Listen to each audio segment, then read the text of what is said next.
ako, pag narinig yung DPWH, mga budget na nawawala talaga. Nakakatakot. Sobra. Ano yung nakita niyo sa table? Ganun yung Kaya, ano yan? bundok-bundok talaga tayo. Sana all. Oo, sobra. Tapos, ang mapapansin mo, kada isang room, daming laman. Saan yan? Oh my God. Kaya na eh. Curious na ako. Saan sa yun? Sa ba yun? Anyways, so next question naman, bilang estudyante, ramdam niyo ba yung epekto ng mga project na nawala ng DPWH? Yan. Yung mga ghost project. Yan. Ano, sa lugar namin, ramdam naman. Kaso nga lang yung mga gawa nga kasi, substandard, hindi maganda yung quality. Yung parang masabi lang na may gawa lang. Tapos, May masabi lang na Kunting ulan lang, May ma-picture lang. Oo. Oo. Like, di ba pag makikita niyo yung mga biglang gumuguho yung mga flood ko, yung pang flood ko nila, yung flood. Yes. Parang may nakita ko sa Facebook, yung semento na nakasako, nilagay nila sa patay ka na gabi. Yung gabi, pero nilatulahan lang.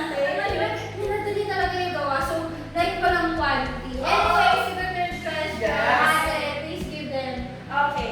Bilang isang estudyante, ramdam niyo ba yung epekto ng projects ng DPWH? Hindi ko nararamdaman personally ako. Kasi sa amin kasi sa lugar namin, yung mga daanan, hindi pa sila inaayos na naman. Grabe naman. Ano? Parang familiar yun. Parang kayo na sa rin. Parang natin sa... Hindi naman ganun na. Tapos ka lang ang tiga. Nakikita mo Oo, naman oo. naman sila. Diba? Yes. Ano ata yung job nila is ilang years na nila ginagawa yun. Tama. Di pa rin natapos. Gawa yun. Parang ang gawa pa, pero sisirain na naman. Para Sige nga. kasi na naman ang budget ng ay. Yes. Anyways, to the fourth question. Fourth question. Kung may slogan ng DPWH, para sa inyo, ano yun? Or like, hindi slogan, like, ano lang, label. Ano sa tingin na label? Ako naiisip ko label nila, DPWH, The Buhayas. Bakit kaya? Corrupt, di ba? Yes. Parang nasilo yung image ng mga, Oo, parang, no? ang babait ko siya ng buhaya, pero, Parang ganyan sa kanila. Inside. Ang sa Oo. kanila. Grabe. Yes. Kaya, ganyan na Parang yung dati, ang ganda ng mga ano namin sa kanila, image nila. Tapos ngayon, sus! Ngayon, pag nakakita ka ng No, production, no. hindi pa na lang, ay, buhaya yun. Buhaya. Yes. Baka wala nang tiwala. Oo, wala na. Talaga yung mga ugali nila dapat hindi tinutulan. Tama. Anyways, let's go to the second number 2. Ito ay pinamagatang. Mga taong likod sa daang iyon. So, for the first question, narinig natin dati ng pangalan nila, Bonoan at sina Undersecretary sa Alcantara at Vizcaya. Sa tingin nyo, ano ang responsibility na dapat nila sa mga issue ng corruption ng DPWH? Dahil, di ba sila ang mga officials ng DPWH? Ano yung mga dapat nilang ginawa dati pa? Responsibility. Ang responsibility kasi talaga niya is gumawa eh, di ba? Oo. Gumawa Diba? ka. Yun naman talaga yung responsibility. Yes. Dahil nakakasama Hindi na nila. gumawa, mag-ayos. Tama. Sa ikakaunlad ng bayan. Hindi ayusin yung sariling bahay. Yes. Ayusin at dagdagan ang bayan, hindi ang bahay. Oo. Alam nyo, pero sa issue na ngayon, dapat may accountability. Ayan, Ano yun? Yes, accountability. Na dapat Sana na ano, yung signal natin umabot sa kanila. Yes. Sana may panagot na talaga. May panagot dapat. Parang feeling ko kahit may accountability ngayon, tinatakbuhan nila. Oo. Yung ano, may investigations, pero yung mga result ng investigation, Bakit ganon? sorry po, di pala pwede sabihin. Ay, iba yan. Anyways, the next question. So, ayan. Sa next question.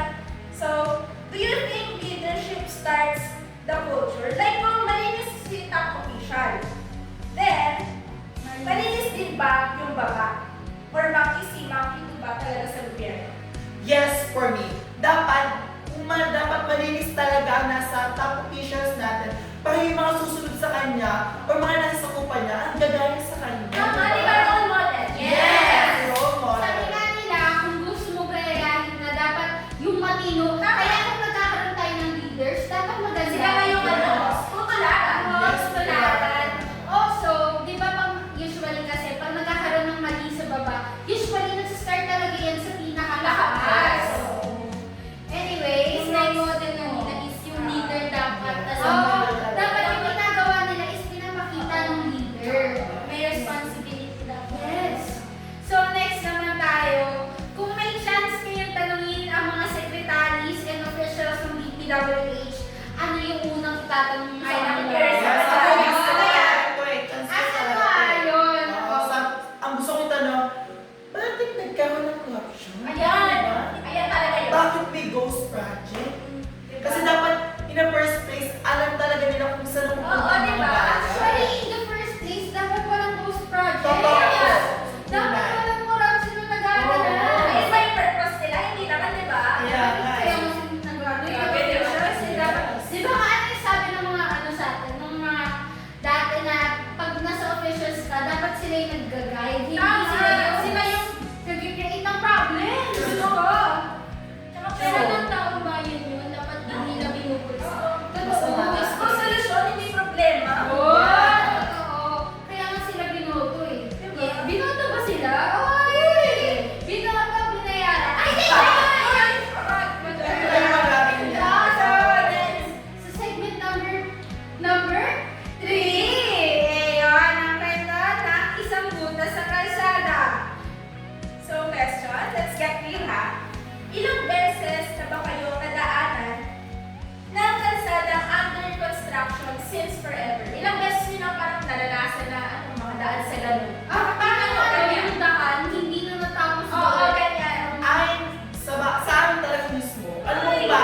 Lagi kaming traffic sa amin sa ginagawa ni mga Saan ba yan? Ay, Ay! Alam sa lugar naman namin, yung may drainage, alam may flood control project, pero yung drainage hindi pantay sa may kalsada. Kaya ano yun? Paano? Kailangan mo na mag-overview. Anyways, Next question. May time ba na nag-iisip nyo saan napupunta yung pondo? Especially kung nakita nyo na, ay, sira-sira yung gawa, parang ang low quality ng gawa. Anyways. Sa panahon ngayon, napupunta talaga kung sa mga balita, sa sasakyan nila, sa bahay nila, di ba? Ilang laso yun. Tapos sasabihin nila, hindi pa daw enough. Ano sabi nila Lalonte? Hindi pa daw enough yung money na naano nila sa ano, sa government. Gusto ko yung dahilan para mga rapon. Okay lang kotse para lang sa payo. Baby, ba yun? Sa bahay. Alam niyo ba yung iba-iba yung kulay? Bitilan ko na lang sila yun, mas nag-iba yun. Ilang bagyo na napagdaanan ko. Anyways, next question. Do you think corruption in infrastructure projects affects education indirectly? Like kung sa kalsada may palusot, pagdating sa klase, may bitak-bitak, gano'n. Sa palagay ko, meron din talagang corruption sa nangyayari sa DepEd. Sa DepEd. Di ba? Kasi, grabe yung oo, hindi na talagang bubusan sa ngayon. yung mga schools, like kulang-kulang sa mga Oo, upuan. sa init na siya. Nasisis, diba? Oo, Pinagpilitan ng overflow. pondo kayo. Diba nga ang infrastructure sa SDPWH, Oo. yung classrooms natin, kulang-kulang sila, di ba may, Yan, parang yan, interconnected na sila, Oo. interconnected, may connection sa Yes. isang department na to, sector na ganyan, Oo. interconnected, instead kasi nila kung sino yung parang ma-find out Oo. kung sino yung corrupt, ang nangyayari, kinakapian nila, nagiging system Oo, talaga yun yung ang kakampihan mga nila. ganon. So, nakalis ka ba yan? Kaya, huwag ganon. So ngayon, dadako tayo sa segment number 4. 4. Ano magandang? Kung ako ang secretary. Yes! Parang dito gaganap kayo na parang kung kayo yung secretary Ah, ng DPWH, parang ano yung naiisip mo. Anyways, to the first question. Kung kayo ang secretary ng DPWH for one day, anong unang project or policy ang babaguhin? Ako sa gusto ko talaga, yung policy ko talaga is, una sa lahat dapat walang ghost project talaga. Di ba? Diba? Oo, Parang kasi... ano, yung puro, dapat magkaroon din ng transparency. Yung Transparency. totoo. Hindi na lang tayo more kababalot sa kasinungalingan, di ba? Baka sa mga pinutulungan talaga. Oo. Hindi yung loyalty para sa taong bayan. Oo. Para sa ibang Kaya nga nagkakaroon tayo ng, di ba, ng ano, ng parang transparency. Pero Oo. parang hindi nasusunod yung Hindi. transparency. Kaya di ba? nga. Parang meron silang binibigyan na transparency, pero parang Wala na. wala. Di ba? Nangyayari. Bakit ganon? Ba't ganun? Anyways, for the next question, mas okay bang dagdagan ng budget sa DPWH or bawasan mo na hanggang may transparency? Kasi parang ulam lang yan, kunwari, nadumihan na yung ulam, dadagdagan mo pa ba yan? Or mabawasan mo na itatapon mo na yan? Oo. Para sa akin, sige go ba? dapat bawasan talaga hanggat wala pang transparency kasi like ginagawa lang binubulsa lang nila yun eh. Oo. Oo, totoo yan. Tapos kailangan mo natin ng ano, imbestigahan muna kung paano Yeah, nangyari. kailangan muna yung problema bago mag-ano ulit. Kailangan Ang natin tao. nila linisin. Yes. Linisin. So, ang nangyayari na linisin natin is lilinisin muna bago natin dagdagan. Kasi baka maano na naman yan. Oo. Pag madamay yung pagkain na bagong malinis, dun sa madumi, pag Oo, dinagdagan diba? na, Kailangan malinis lahat. Okay. For the third question, ate, ano yun? So, ayan. So, for the third question, may naisip ba kayong paraan para malesen yung corruption sa public works? Para malesen, syempre dapat i-expose natin. Yes! So, expose. Ano ba? Ano yung ano, pagsama sa mga rally? Totoo. Ah. For business, for awareness lang po sa everybody, activism is not terrorism. Yeah. Activism is not a bad thing, di ba? Oo, kasi mga boses lang naman tayo. At karapatan natin yun. Yes. Tsaka hindi naman tayo mag-rally kung walang mali. Tama. Totoo. Totoo. Ang activism po is dahilan yan ng ano, nangyayari yan kasi hindi may problema sa sistema natin. Bumubukas ng mga tao. Kasi sa ibang bagay, kung wala talagang pagbabago, kailangan natin bumoses. Tama. Yes. Pagbabago. Yes. Kailangan natin maging mulat talaga. Totoo. Para sa anong tao?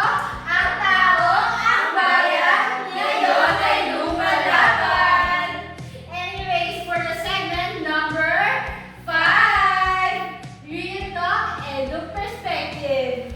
So, ayan. So, for the first question ng segment number 5, bilang future teachers, paano nyo may tuturo sa mga estudyante nyo ang honesty at integrity? Kahit na nakita nyo yung lipunan natin is napupuno ng sinungalingan or nagiging kabaligtaran na. Totoo, kasi di ba nakikita natin sa government is not honesty and integrity talaga. Ikabaligtaran talaga siya, masama talaga. Normalized na ba yan? Bakit normalized ganun? Kaya, Ayan. As a future educator talaga, dapat maging ano tayo, sabihin natin yung mga totoo para sa mga estudyante natin. Kasi Tama. nga, ano, like, para maging aware sila sa nangyayari sa Pilipinas. o tapos, ako naman, kung magiging future teacher talaga ako, sabi ko sa kanila, huwag kayo, na huwag kayo maging greedy talaga. Kaya, totoo kasi ang mga pag-aaralan natin, di ba start yan with small things Yes. bago lumaki? Oo. Siguro hindi naturuan ng tama yung mga kurap na Oo. Uy! Sabi nila, huwag maging greedy para hindi mahuli.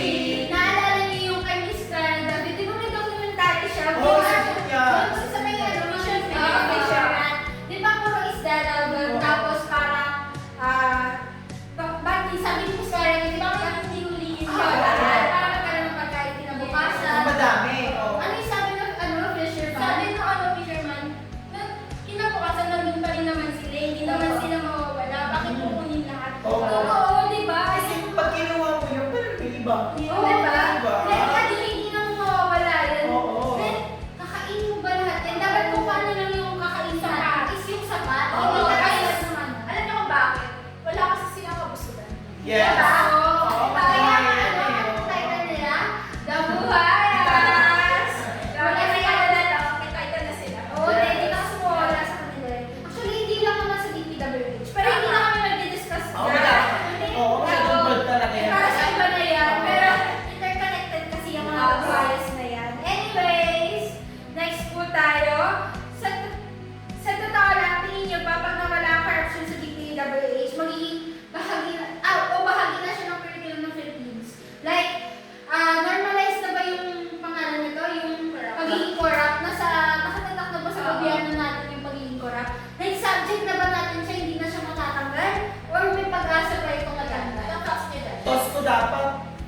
mababago talaga natin yan eh. Kasi Oo, may pag-asa. may pag-asa Kami naman yung tayo. future generation, kung Oo. ganun yung mapapamulat natin sa Oo. kanila, diba?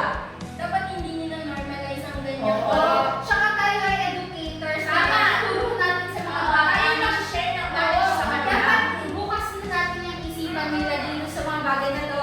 As dahil nga sila rin naman yung magiging mamumuno sa Diba? future. Someday. Siyempre, dapat natin i-spread awareness yung mga bagay na ganito. So, hindi na mangyari pa ulit ito in the future. Tama. So, the next question. So, ayan. Kung gagawa kayo ng slogan para sa anti-corruption campaign, anti-corruption campaign ng DPWH, ano yun?